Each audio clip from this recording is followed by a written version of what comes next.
судья первой категории Александр Главшин, Хабаровский край. Боковой судья первой категории Дмитрий Ковалев, Приморский край.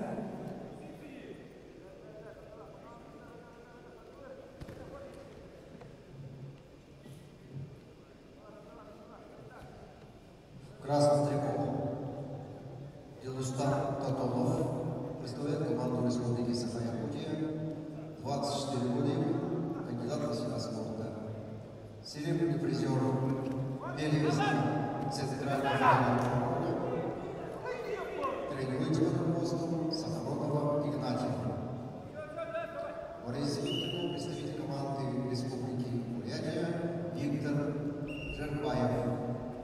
Ему 23 года, мастер спорта России.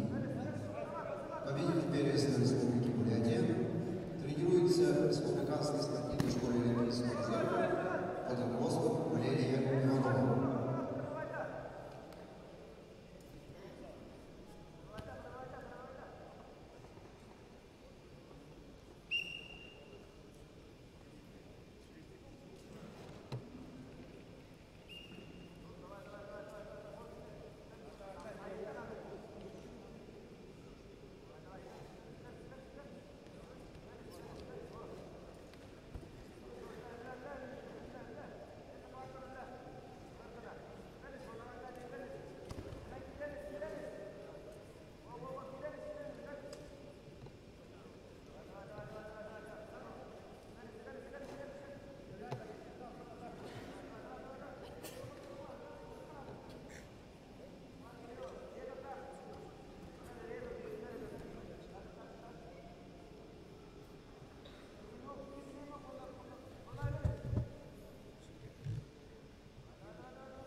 Первое место и золотую медаль весовой категории до 65 килограммов завоевал Дулустан Татолов, Республика Саха-Якутия.